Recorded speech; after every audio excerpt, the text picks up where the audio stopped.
Welcome to the worst nightmare of all. Reality. Explore the lesser-known stories of our unknown world. Join the pursuit of the paranormal with Ash and Greg. Good evening, Ash. How are you today? I'm good, very excited about this episode. How are you doing, Greg? Yeah, so am I. So we were supposed to be doing another episode. I'm recording that today for release this week. And that was about Bible codes and messages and prophecies written in the Bible, which is something I've read about and looked into over the years, and just piqued my interest again. Yeah. And something that I've not really known too much about, so I'm looking forward to talking about that. Yeah, definitely. Not a lot of people do know about it, which is I got a book out at the library and went from there once. So yeah, it was all planned. We were all ready to go, and then I come out of work today to a message from one of our listeners actually on Facebook saying, "What the hell is going on?" The exact words were, and I quote,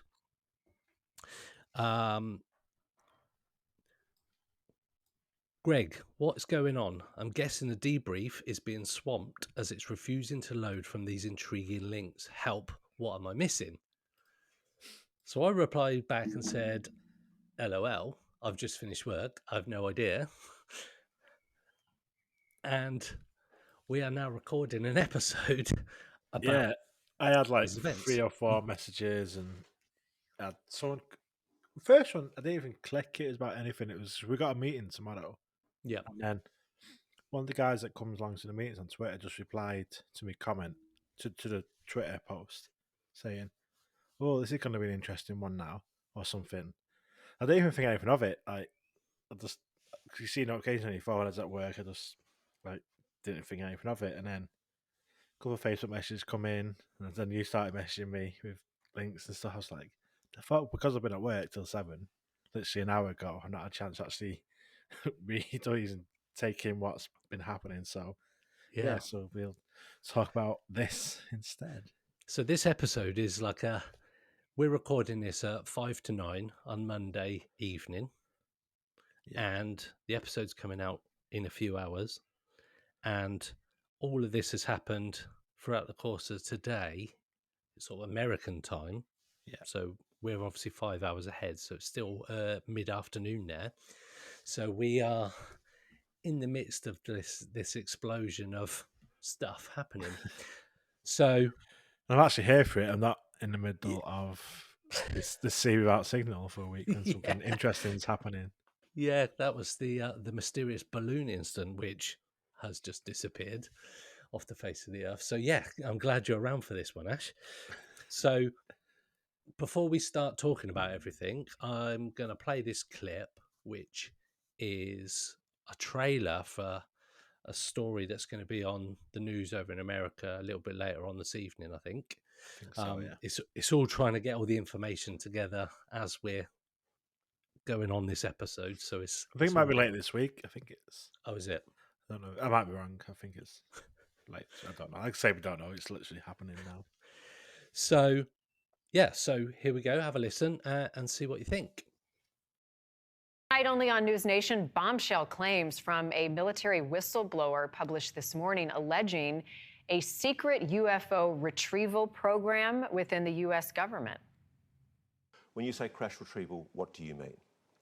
These are retrieving non-human origin technical vehicles, call it spacecraft if you will. It's probably not the right parlance, but no kidding, non-human, exotic origin vehicles that have either landed or crashed. We have spacecraft from another species.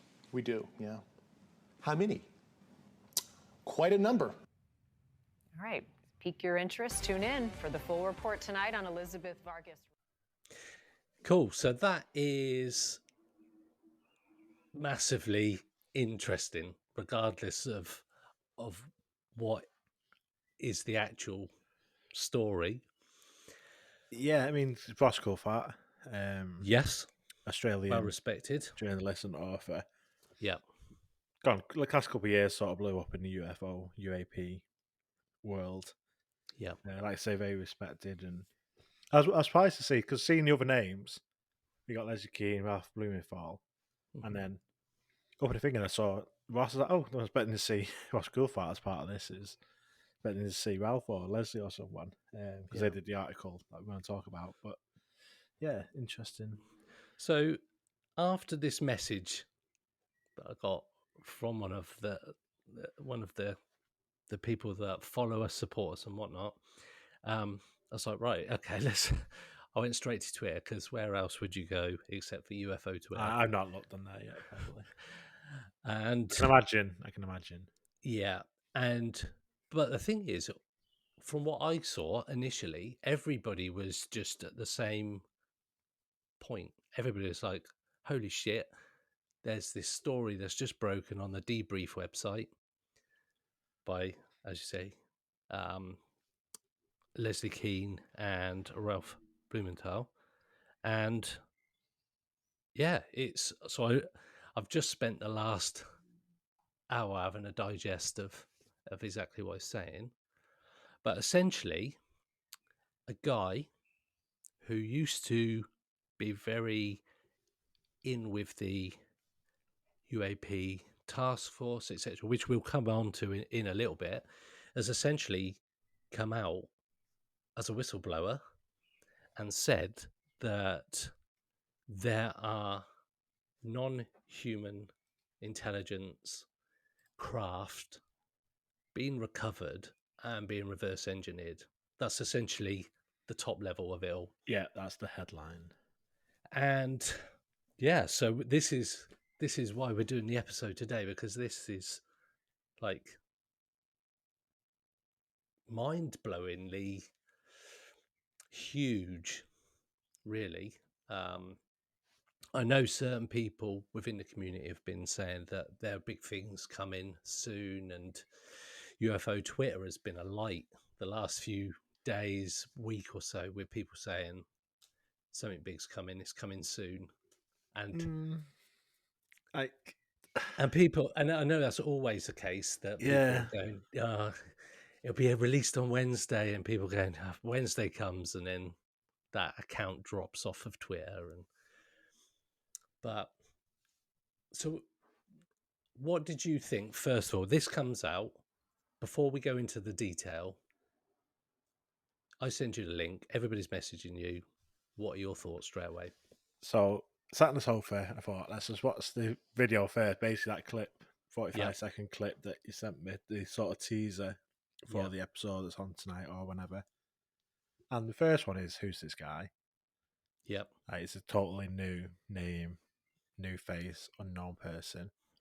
And then so next I think, okay, so he's not saying anything new particularly. No. It's stuff we have heard from other ex-government people. So just first initial thoughts was, oh, it's this again. It's just another person saying this stuff. Let's see where's the evidence? How? So I'll talk more about this sort of input in a bit, but that's my initial thoughts was, who's this guy? Why is someone else now just saying this again? And obviously, he talked a bit about his sort of work and what he's worked on, like the sort of departments he's worked in and stuff. It's like, okay, so he has been in the departments. He's been working on the UAP task force and stuff, working with them for a couple of years. So maybe he has got something. So initial thoughts are, it's going to be another person saying this stuff, but no actual proof until we see it. But with maybe it's going to be a good thing. Still holding out sort of thoughts on that. But that's my initial. After watching the 45-second video, I was like, I watched the interview when it comes out. Yeah. But for now, not going to get too excited. What about you? I was quite the opposite, obviously. Yeah. So, like you, I thought, who is this guy? Because although I'm not deep into it like you are, and like Frank is, and Dave when we talk on the round table, I have slowly been getting more and more sucked into the UFO as it was world, and watched the NASA stuff and the congressional hearings and the Arrow stuff. And obviously, to me, as an outsider, I call myself an outsider, that it seems like loads of stuff. It seems to be ramping up. That's what it seems to me. Again, yes, this guy, I don't know who he is, never heard of him. And we'll discuss him in a minute. And then, but I knew Ross Coulthart. I knew he was straight away when he came onto the trailer, and I thought, oh, okay, it's not just somebody from some random journalist who's doing an interview with somebody about a subject that he probably doesn't like. The interviewer knows nothing about, and he's just been thrust upon it because he's the anchor of the news channel. So I was thinking, okay, so I'll come to UFO Twitter, see what the minefield says, and like I mentioned a minute ago, it generally seemed to be quite positive towards the article. And then I obviously read the article afterwards. But in my timeline comes up blackvault.com, Greenwald. He's saying his bit. And then I'm just looking for the usual suspects to see what other people are saying. It's people saying stuff left, right, and centre. But generally, the people that I follow seem to be on a similar kind of side of, oh, this could be exciting stuff. And then I read the article and tried to brain dump everything it was saying and who it was. So Before we get on to... Yeah, so I'm quite excited about it, to be honest with you. And I'm thinking, if what is being said can be proved, and this guy is, if he's legit, which we'll come on to, at face value, this stuff is insane. Would you have a different opinion if the person interviewing was Corbell, for example? If that trailer come on and it was Corbell interviewing this guy, and the program's coming out tonight, make sure you tune in at this time. Probably.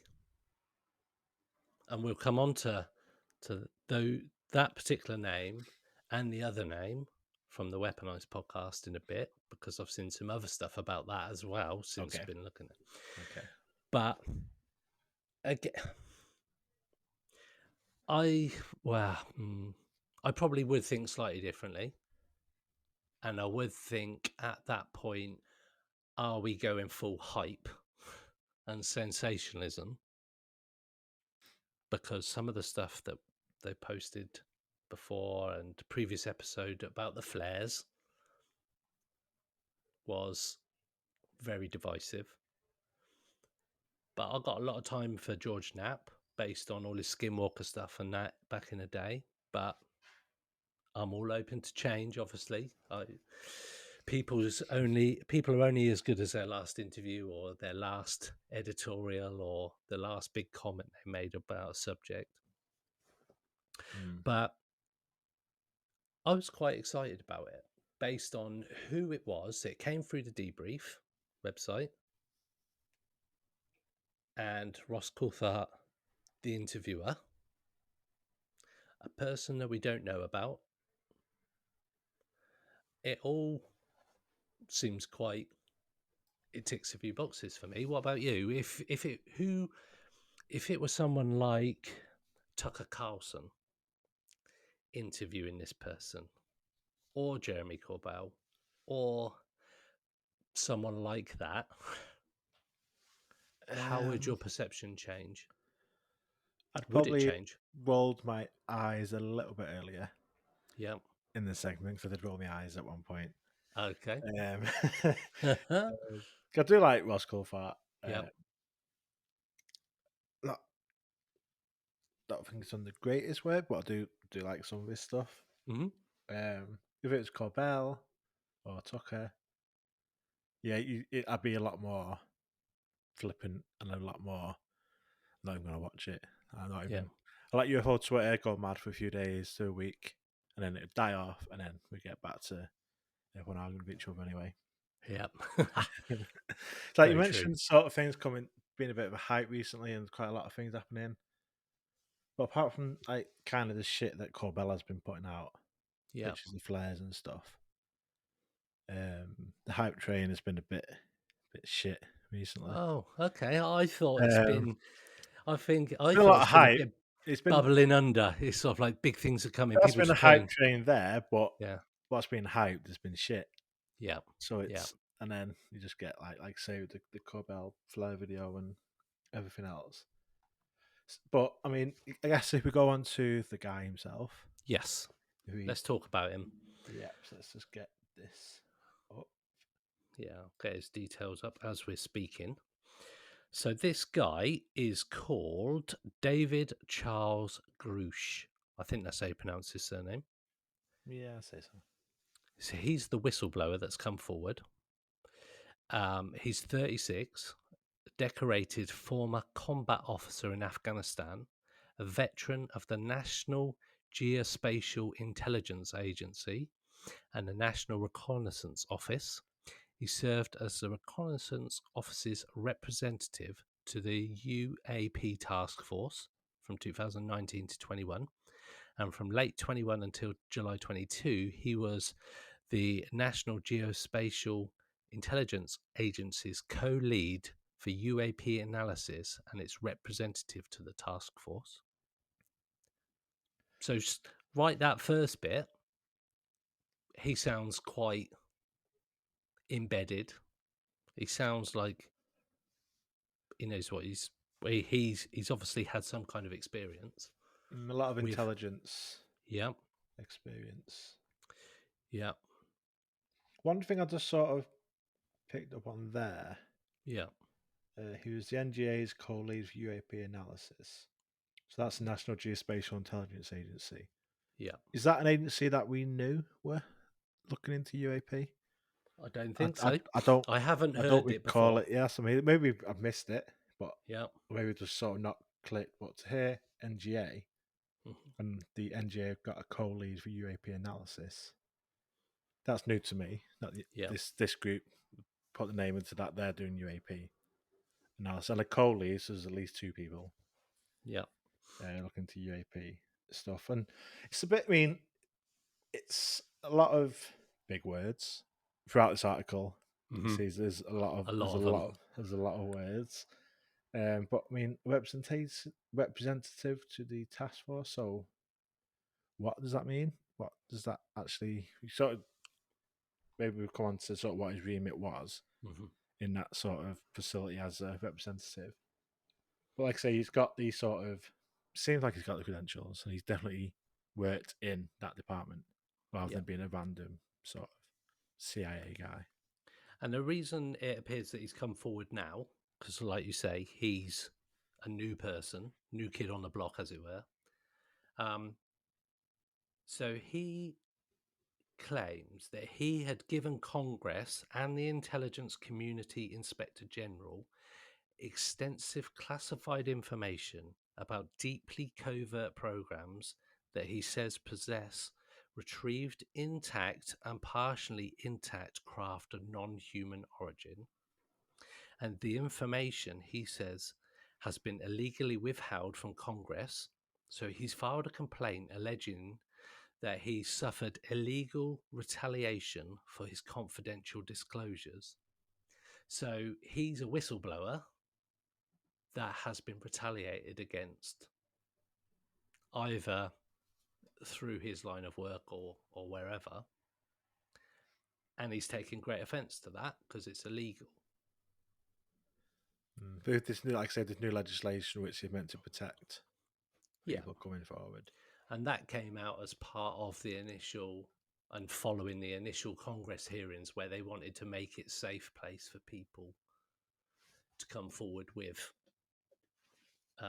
regardless of whether or not they'd signed NDAs before, about what the work they were doing.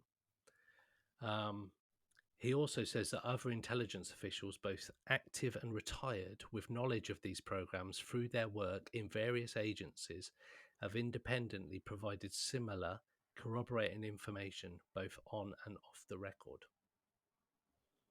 So, up to that point, it sounds like he's someone who's been targeted for trying to give information out. And he's saying, not on my watch, essentially. I'm going public with it. So, as I started reading, I was thinking, well, how is he allowed to give this information out? Because obviously, some of the bits that we're going to cover off is quite sort of groundbreaking in its openness. Yeah, because it says this should have been made available to Congress, because it's saying that it wasn't given to Congress because they don't have the security clearance to have the information, but he thinks they should have Yes, that information, all these documents. which is a worry about how other whistleblowers are ever going to get their story told if the people supposed to hear about it haven't got the security clearance to even look at it. And is that the case with Sean Kirkpatrick at Arrow? That the reason why he says that we've got no credible evidence of otherworldly craft, for want of a better phrase, is that because he's not got the clearance high enough to look at the records that are being passed to him? But so the guy, Grusch, he says he was an intelligence officer for over 14 years. Yeah. Which is quite a long time. But he is still only 36 himself, so still relatively young, basically compared to some of the other people that come out who come out after they retire and stuff. Obviously, 100%. he's now ex-military, ex-government. He doesn't work for them anymore. Yeah. So, and he only worked on from reading at this, on UAP stuff since 2019. So less than 4 years. He stopped in 2022. So 3 years worth of work in this sort of department. That's a lot of information to have for someone who's only worked in the, sort of that department for 3 years, and still being relatively young. Obviously served, obviously a very decorated officer, but still in sort of military terms quite young compared to some of the people that get the high level sort of jobs and high up ranks. Massive, that information. So he's still, and he is a fairly low level officer. Would he have all this information, or is it something that he believes they have, which is fine? So before he done this interview for the debrief, and obviously going on TV about it, the information that he has provided has been vetted by the Pentagon, according to Debrief, and they've signed it all off as okay to talk about.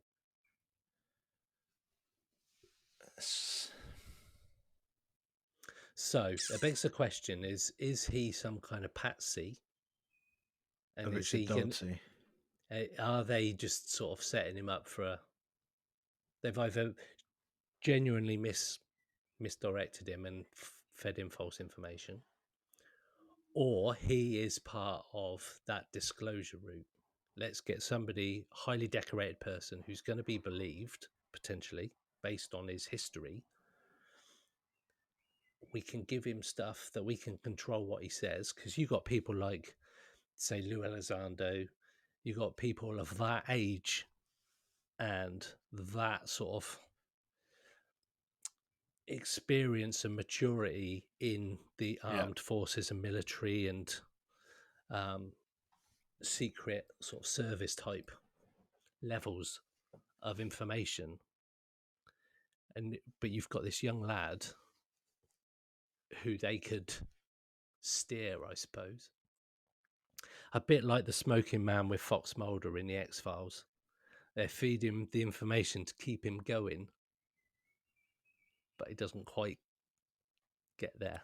Yeah, because like when you talk about like Chris Mellon, because he was the Deputy Assistant Secretary of Defence for Intelligence, Lou Elizondo, the Director of ATIP. Yep.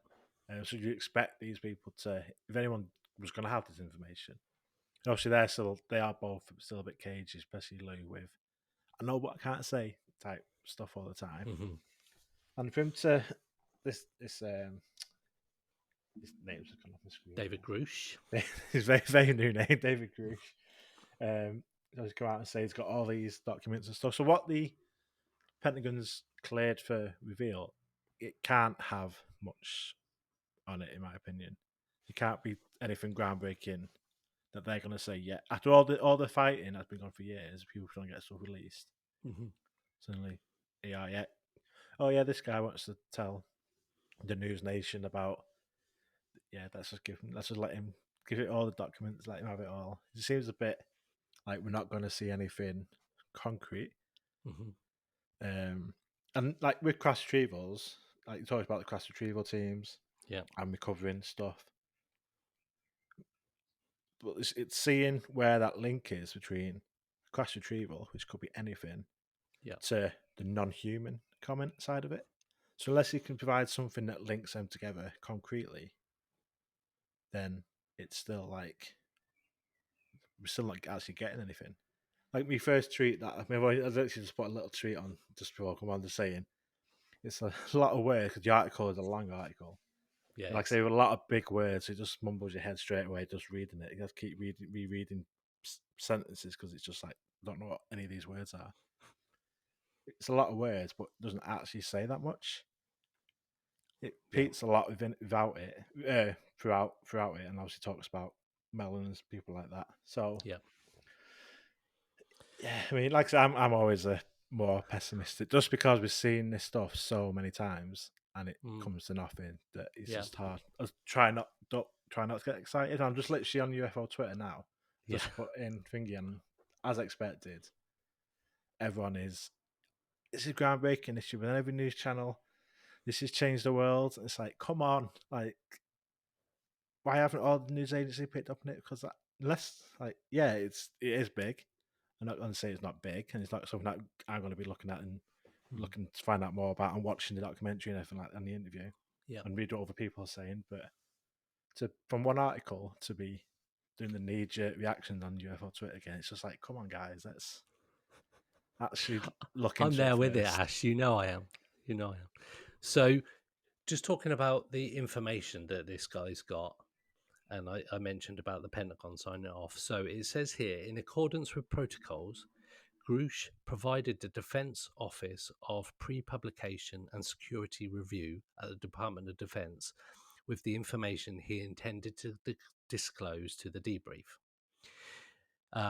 His on-the-record statements were all cleared for open publication on April 4th and April 6th, 2023 in documents that have been provided to debrief.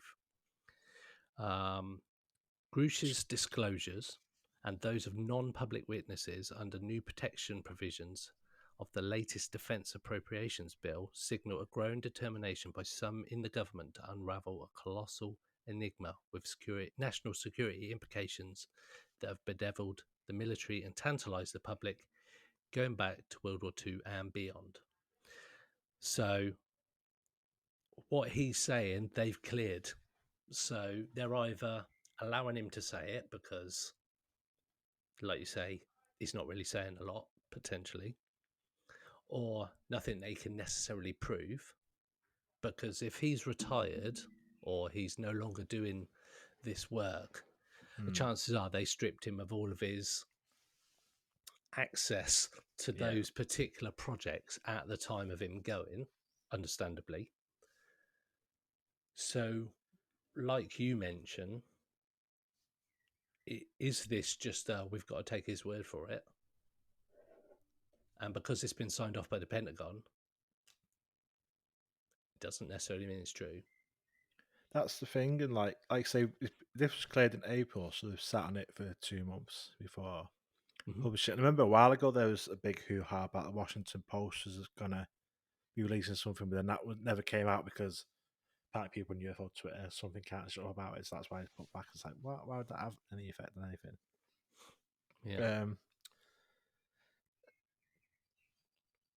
What was the last thing he said then? I thought I was supposed to. I had something to that last thing. I mean, we're having to take his word for it, essentially. Yeah, that's it. And I don't just want to see him become just another talking head.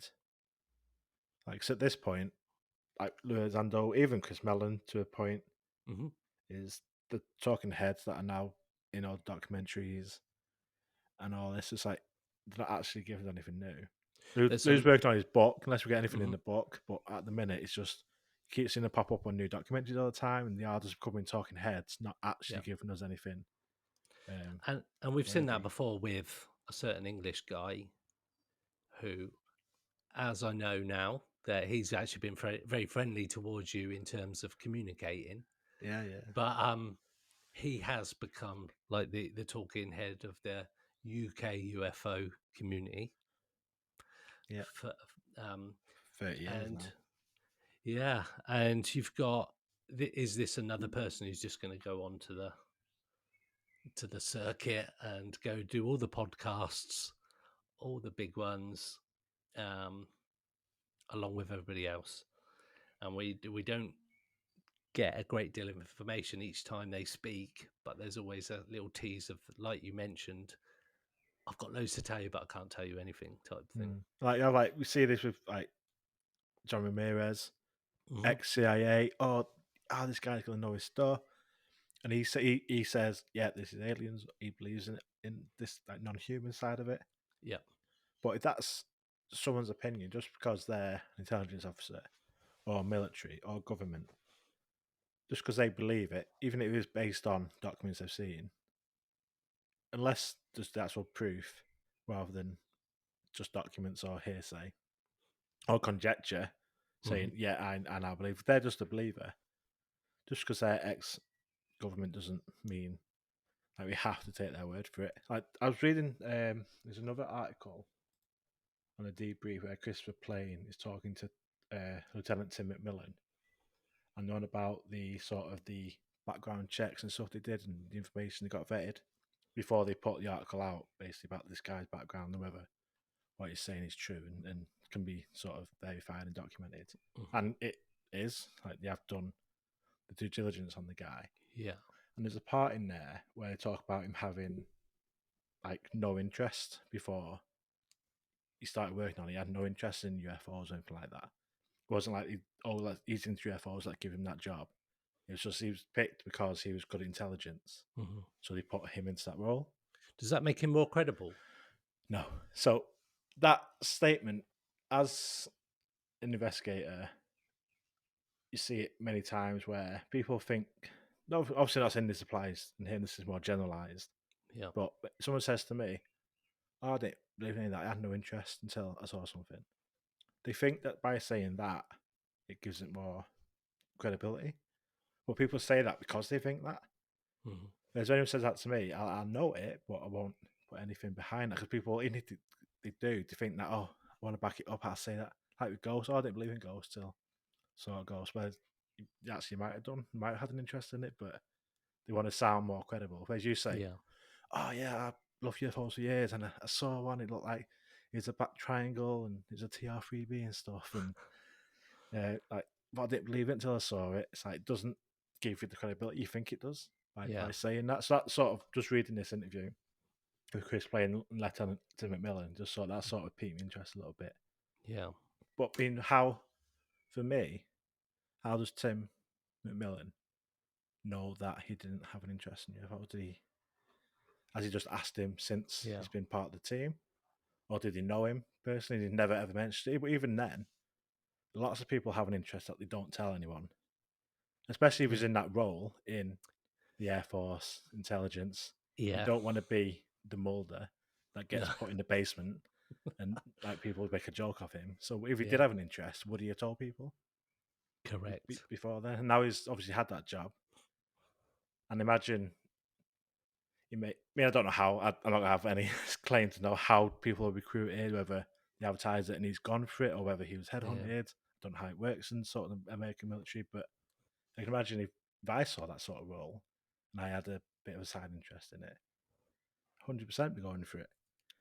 So then obviously he's obviously seen documents and stuff, and there are class retrieval programs. Doesn't necessarily mean UFO or alien, but to then do that job for 4 years and retire. And now you can I can now openly talk about my interest because I've now got this proper experience in it. Yeah. I can now talk about it officially rather than just being my secret little interest. But that's me. Obviously, that's just my thoughts on Mm-hmm. that statement of no pre-existing interest, which doesn't Yeah. really mean anything. Does anybody not have an interest in UFOs now? I think everybody has an awareness of them, and I certainly mean, the last popular media, films, and lots of people's favourite films. You ask them, you don't have like a sort of solid interest. Oh yeah, I love ET, or it's in there, like from a child. It is. There's always that thing as like, what is out there? We look up at space and go, what is there any?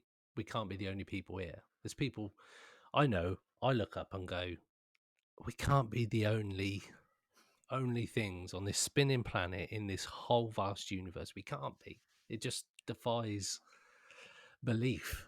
So I think everybody's got a curiosity, if nothing more than that. But it's, yeah. So this guy has also said that recoveries of partial fragments through and up to intact vehicles have been made for decades through the present day by the government, its allies, and defence contractors. Analysis has determined that these objects retrieved are of exotic origin, so in brackets, non-human intelligence, whether extraterrestrial or unknown origin, based on the vehicle morphologies and material science testing, and the possession of unique atomic arrangements and radiological signatures. So it's quite a statement to say that private defence contractors, No, imagine al- it's different al- ones that may be. yeah, allies of the US, which you would expect anyway, have all been analysing. It's quite a big thing to go from Sean Kirkpatrick the other day saying, we're seeing these silver or metallic spheres all over the world, to every ally of the US, as I said, and the defense contractors working for them. So I'm assuming like Skunk Works, Lockheed Martin, those kind of people who are building the advanced aircraft that we see in the skies today, along with people maybe like Bigelow, because Bigelow was involved in ORSAP and before Skinwalker Ranch and everything, and he's got a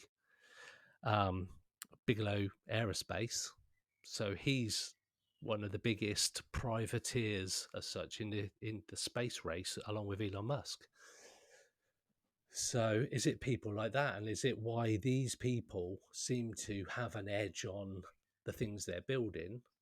Is it because they've have some kind of knowledge of anatomical and atomic so what's the word? Unique atomic arrangements. I'm assuming that means like exotic materials, some kind of flexible metal that pings back a la Roswell style. Yeah, to be the like ambiguity. Yeah. It's all very vague. Yeah, there's no like, this is this is that, this is this is what we know, this is that. Yeah, it says just enough that and vague enough that nobody's identified, no individual country really, and no defense contractor. But you can guarantee that those black budgets are all going to the same defense contractors that he's talking about, primarily. Sure. And he says we're not talking about prosaic origins or identities. This is referencing information that he provided to Congress. He said that the material includes intact and partially intact vehicles. So if somebody says vehicles to me, that means that it's got somebody controlling it. That's what I get from a vehicle. A vehicle, unless it's like a new self-drive thing, that suggests to me, just from the words, that that takes a passenger. Yeah, I mean, I tend to agree. I think vehicle is an odd choice of word as well. It is. Rather It than is. like, if you say like partial or intact vehicle, so if it's intact, then you would know what type of vehicle it would be. So you could say a downed craft Mhm. or a downed underwater or like underwater vehicle or something rather than just vehicle. Again, just being vague with Yeah. specifics. Vehicle is very broad. Hmm. It is very broad. It also mentions about undersea and transmedium in the article as well, which is something that comes up quite a bit now about transmedium. Interestingly, where we talk about transmedium, just as a side note, that during the NASA briefing or hearing or whatever you want to call it that happened last week, they were saying that that radar or system video of the object going into the sea was a sensor malfunction. It was just it wasn't right. So it's interesting that transmedium is still there. They clearly must. I mean, going back to the modern day advent of ufology, which is the tic tac, essentially 2004 seems to be the cutoff point now, as we've mentioned many times. That was seen, things were seen under the sea, under the surface. Yeah. And transmedium is now becoming a thing. He mentions transmedium in the article, they do. But he also says that this is like a race that's been going on between everybody around the world to retrieve these things, these vehicles. There's another guy that's come forward, and I'm a little bit confused about who he is. Jonathan Gray. Look at the article, keeps sort of flitting between the two.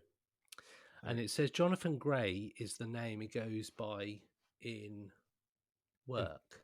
But I didn't know if that's David Grusch or is somebody else, like another whistleblower who's not using his real name. It's somebody else. But that's weird, whether that's not his real name, but that's the name he uses in the intelligence agency or... I'm just trying to find the bit where it introduces it. So Jonathan Gray is a generational officer of the United States intelligence community with a top secret clearance who currently works for the National Air and Space Intelligence Center. Never heard of that personally. Where the analysis of UAP has been his focus. Previously had experience serving private aerospace and Department of Defense Special Directive Task Force. And he says non-human intelligence phenomenon is real. We are not alone. Retrievals of this kind are not limited to the United States. This is a global phenomenon, yet a global solution continues to elude us. And again, this guy seems to have decent credentials in his line of work. Says that Grusch was a GS-15 civilian, the military equivalent of a colonel, as well. If that, I don't know if that doesn't mean a great deal to me. Just go back to that guy's name, Jonathan Gray. Yeah. So it says that towards the bottom, he's speaking publicly for the first time, identified here under the identity he uses inside the agency. So that, reading between the lines, that's saying that that's not his real name. And to use the name Gray, if that is a pseudonym, what a name to pick. Is that like a hint? Is that a thing? That's quite funny. But interestingly, the Gray is spelled Grey. Yeah, rather than AY. Which is AY in America normally, isn't it?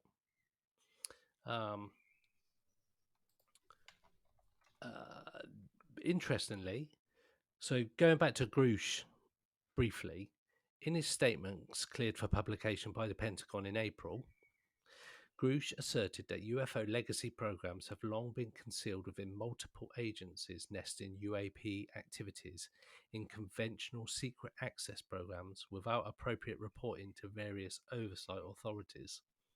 So he's basically saying there's these secret UFO programs that all, I'm assuming, like NIA and those kind of intelligence people have basically not been telling anybody about. So they're not telling Congress, they're not telling the higher ups about it. They're just doing their own stuff. And that he said he reported to Congress on the existence of a decades-long, publicly unknown Cold War for recovered and exploited physical material, a competition with near-peer adversaries over the years to identify UAP crashes, stroke landings, and retrieve the material for exploitation, stroke reverse engineering to garner asymmetric national defense advantages. So everybody's racing to get these downed craft to reverse engineer for their own national defense advantage. I've never heard it said like that before, I must say. It's quite interesting language to be used from an unknown in the community. That is quite specific. I know it doesn't really say a lot, but it's actually saying that everybody's racing to get that defense advantage.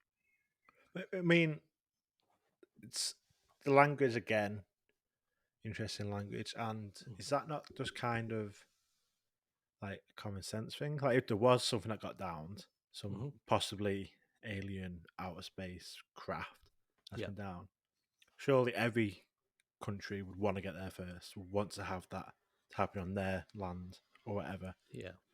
And I know they do have cross retrieval teams, do have stuff in place if there was to be a UFO. He's saying there has been sort of non-human craft retrieved. Obviously, we know that there is. Teams have been there for years. I bet Tom DeLonge is loving all this tonight. Yeah, definitely. He's going to be. I'm not one of these putting evidence for it yet. I was looking at the rank of colonel. It says that a colonel in the U.S. Army, Marine Corps, Air Force, and Space Force is the most senior field grade military officer rank, immediately above the rank of lieutenant colonel, and just below the rank of brigadier general, equivalent to the naval rank of captain in the other uniformed services. So it seems quite a high. It's quite a decent. And he's a civilian version of a colonel. Yeah, now for definite. Interestingly, I was trying to figure out, again, this guy's come out of nowhere. And again, he's obviously been cleared for what he's going to say, whether it's true or not. Especially if it's not, they would love that. They say, fucking go for your heart's content, mate. You tell them whatever you want to. So it says here, associates, unnamed, who vouched for Grusch, said his information was highly sensitive, providing evidence that materials from objects of non-human origin are in the possession of highly secret black programs. And that the Inspector General and Intelligence Committee staff were provided with locations, program names, and other specific data that remain classified. Several current members of the recovery program spoke to the Inspector General's office and corroborated the information Grusch had provided for the classified complaint. Yeah, I mean, that's all good. I mean, like I say, having other people saying that it's true, but there's still, for me, there's no link between that and the non-human side of all this, which is what everyone's looking at. It's all like, yeah, Congress probably don't know stuff that have been different programs or different locations where crash retrieval are taken, but there's still nothing linking crash retrieval to alien spaceship crash retrieval, which is obviously what the headline's claiming. Yeah, exactly. It also says that Grusch left the government on April 7th this year in order, he said, to advance government accountability through public awareness. So he's gone full whistleblower. That's interesting because they said they got it cleared for publication on the 6th of April. He's immediately then left his job to pursue this. That says quite a lot. So is that good? Does that give him more credence, or is he? Because he's kind of said, "I've got written permission now. Fuck you lot, I'm off." And But if he had the written permission, would you not want to still publish it because you've been allowed to publish it, but still try and keep in that circle, keep within that job? Because if he was current, this job, please know this, rather than ex-government, would that be better to be a currently serving intelligence officer rather than ex-intelligence officer? Yeah. That is definitely interesting. It's literally the day after. Yeah. You got clearance to publish it. He's done one. So he says, or it says that Grusch prepared many briefs on unidentified aerial phenomena, as they were back then, for Congress while in government, and helped draft the language on UAP for the financial year 2023 National Defense Authorization Act, spearheaded by Kirsten Gillibrand and Marco Rubio, and signed into law by President Biden in December last year. And that the provision states that any person with relevant UAP information can inform Congress without retaliation, regardless of any previous non-disclosure agreement. So he wrote that whistleblower wording, but then he believes that now, let me find a wording.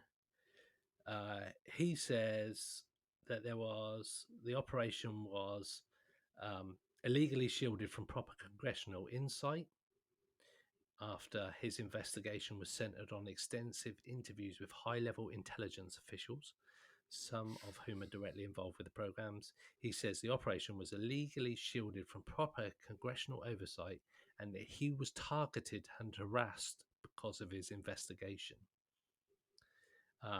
That could be a reason why he left. He finally got what he wanted, and then he was sick of all the shit, so that's why he left.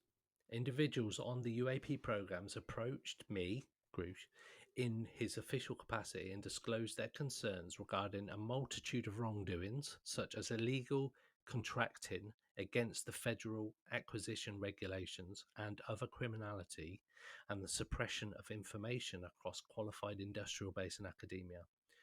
So suggests to me that they are just words. There's a lot of words.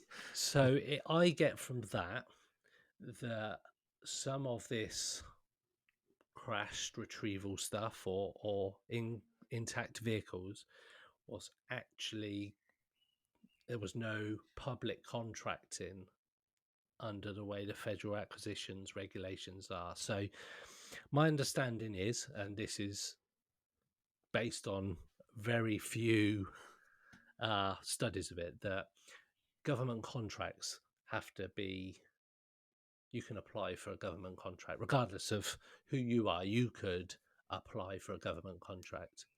And like we found in the UK during COVID and all the masks and PPE shit, a lot of acquisitions were given to friends or people that the government wanted to have the contracts, allegedly.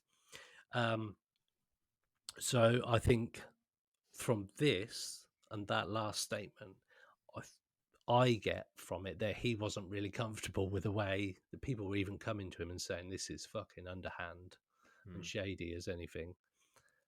He's got the permission. Then he's, like you say, he's done one the next day and he's starting to talk for it.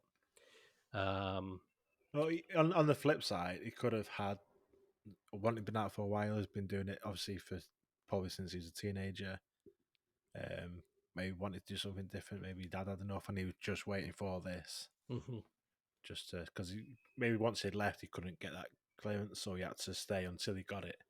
And that's why he sort of left straight away, just to give the sort of flip side to that. So he went to this lawyer, this attorney, and they filed a complaint against the US government.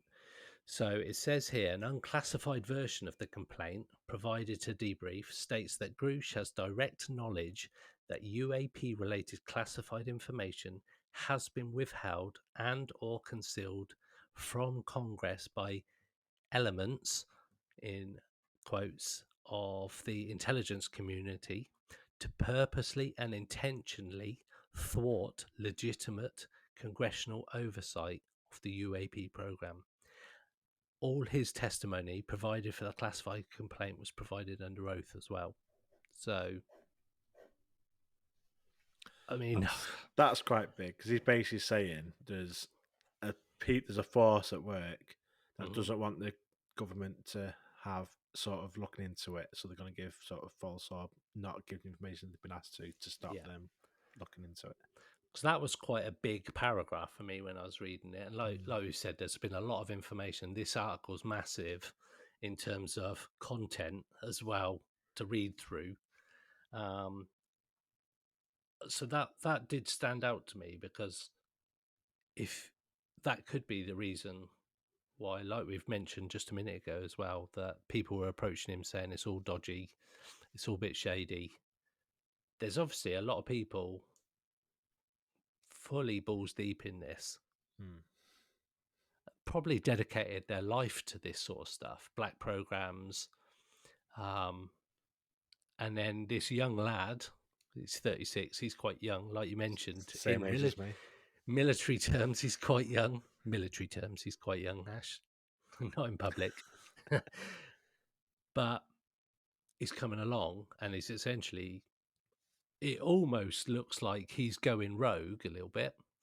And so my thoughts, you do this, you go full whistleblower and you come out publicly. You leave your office after getting written permission from the Pentagon that you can say this stuff. You jack your job in the next day and you go full blast worldwide, because that is your greatest way of staying alive. Yeah, true. Because if he hadn't said anything and they knew this was coming, because people would have known that potentially this is what he was going to do, what better way to protect your life than going full public? Because if he was to suddenly suicide himself or fall off a balcony, like a lot of Russian people do, or have a car accident,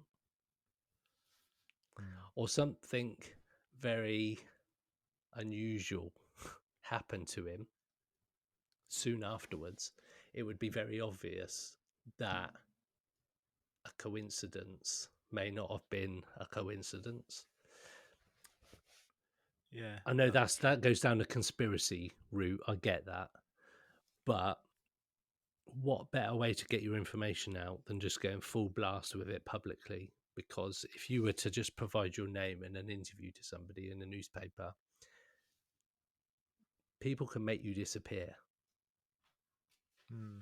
If you look at, and again, this is very conspiratorial of me, but you look at the people that are closely linked to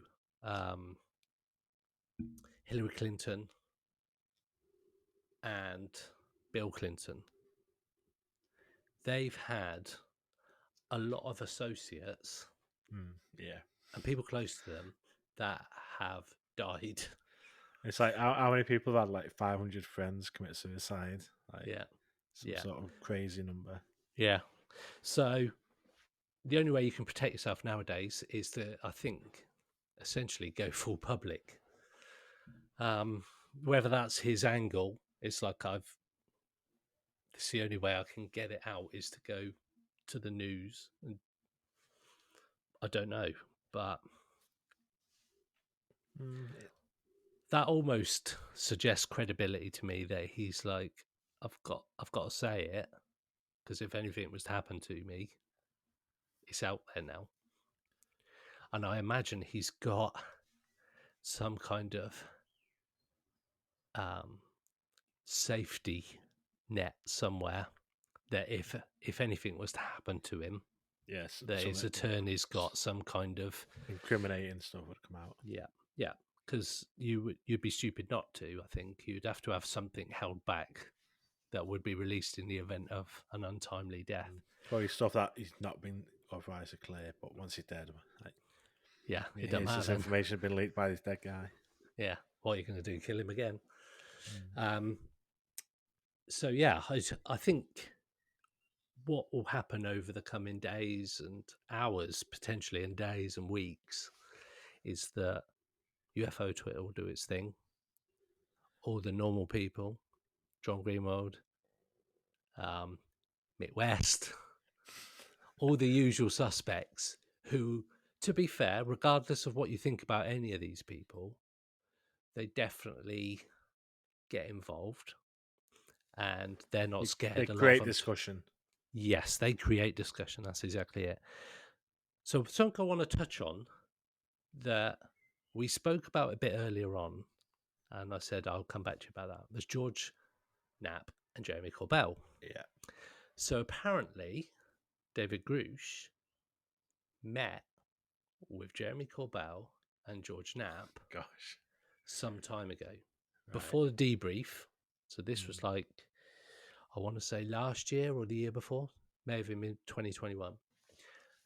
And the question, this is all developing as I was reading stuff, that before the debrief got him, that George Knapp and Jeremy Corbell, or definitely Jeremy Corbell, had spoken to David Grusch. So the question is, why did they sit on it? I know he didn't have proper sign off till April, but so you would have thought they would have broke the story if, and apparently their version of everything will be coming out very shortly. So I wonder whether David Grusch wanted someone with credibility. But 2 years ago, yeah, there is that. But 2 years ago, Jeremy Corbell was sort of at the cutting edge of getting stuff out.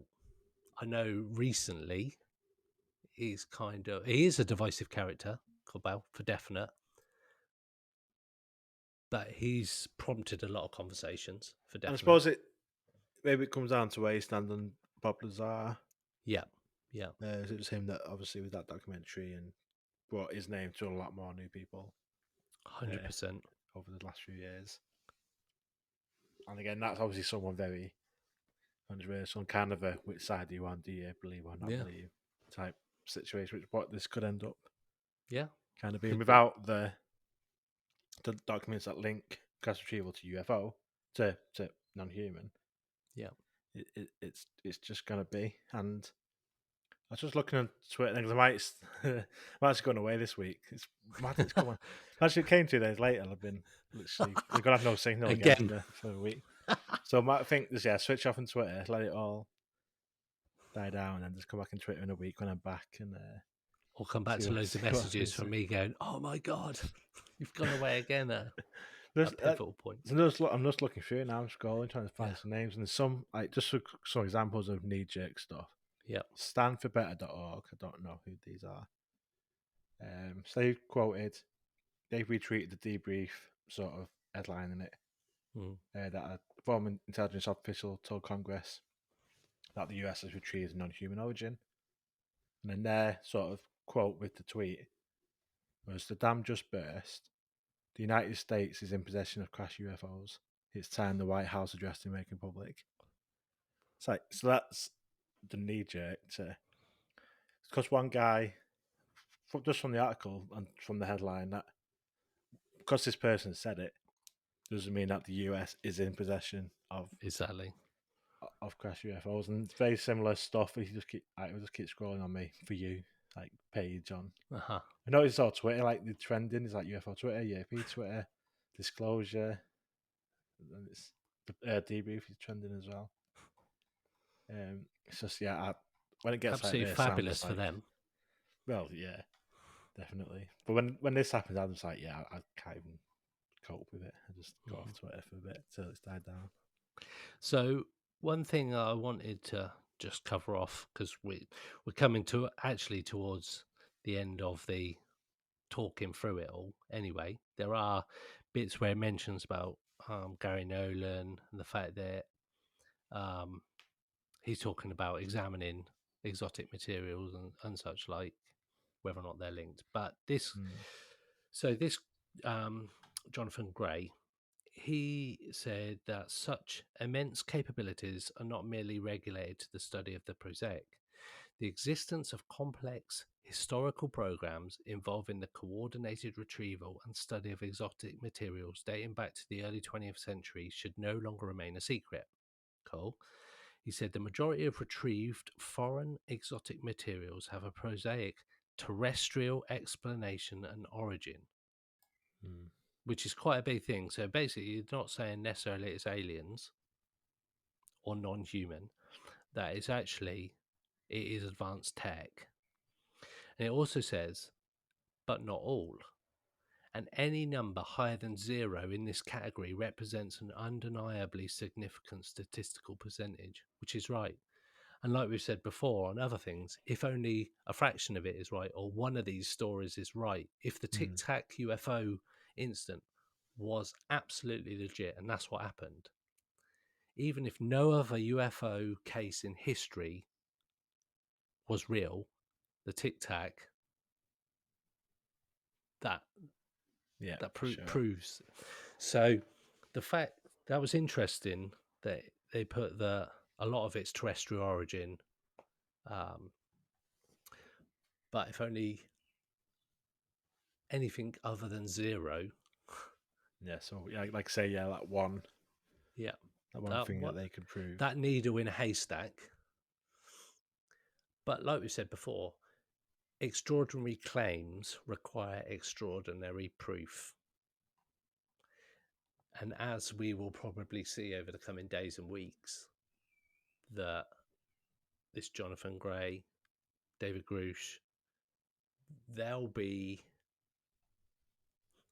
torn apart by the internet in terms of their story, their credibility, the information they have or haven't shared.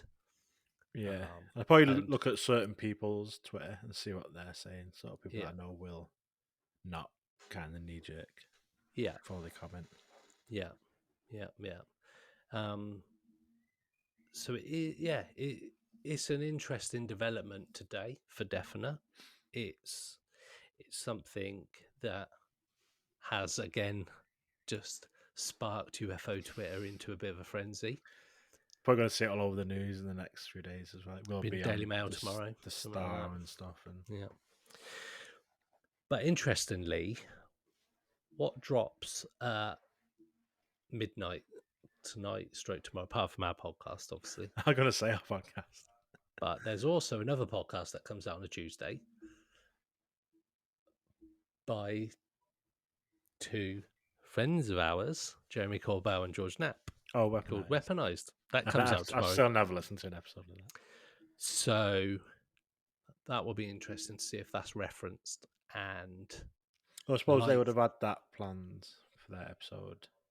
Not necessarily. Unless they because last week's episode of Weaponized was following up on the Mojave Desert Triangle and the fact that people saying flares and all that kind of stuff. Right, okay. So they addressed that directly last Tuesday, which means they could have only have recorded that the previous weekend potentially, because they weren't even in the same studio together. They were on, like we are.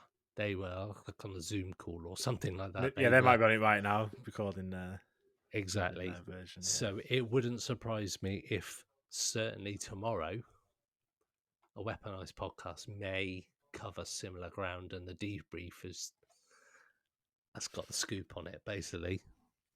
So possibly we shall see. We shall see. So anybody's got any thoughts over the coming days and week before our next episode, feel free to follow up on social media. And I just want to footnote the whole episode that this is very, very fresh for the both of us. I literally read the article 1.5 times.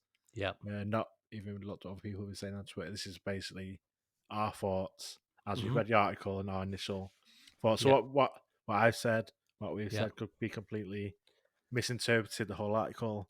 absolutely. Or misunderstanding things. I'm not big on into the knowledge of the American side of things. Like, if we had Dave Smith on here, or Frank, they could probably know exactly what each of these things is. Like with the geospatial intelligence, they might have been involved in OTIP or Arrow. I don't know, because I'm not big on these sort of American sort of side of Yeah. things. So it is all basically our initial thoughts, and we Yep. may be completely wrong on every single thing they said about this person and about this information and what's actually been passed. But yeah, I think most of it's pretty. Just and this is basing it all on one article. It's a lot to talk about. and we've, as I say, literally started planning this episode at 4:30 this afternoon when I started firing a message over to Ash. So before we started recording this at 9 o'clock tonight, it's now just gone past 10 o'clock. We hadn't had any discussion about this article before we came on the podcast. So we are literally talking together about this for the first time. Literally as we've just read the article. Yeah, so we kind of been going through the article together on this episode. I'm picking out bits that have stood out. So would welcome anybody's thoughts. Big shout to Dave Smethurst and Frank, because I'm sure we'll be talking about this in a couple of weeks. I hope Dave comes to. He does come to our meetings sometimes. I think he said he is going to try and get there to tomorrow be tonight when this comes out, and I no doubt he'll chew me ear off if I got stuff wrong on this. Yeah. So Dave, this one's for you. Let me know what your thoughts. But yeah, on a serious note, we will see what happens. This is one of those episodes that it's going to end, and I'm pretty sure the whole narrative will change by the time we next speak. So yeah, no doubt. We will see what happens. Nice one. Cheers, Ash. It's been fun. Yeah, it has. I can't wait to talk about Bible codes next week. Absolutely. Unless something else happens in the meantime. Yeah, definitely. Cool. Peace out, everybody. See you later. Pursuit of the Paranormal with Ash and Greg.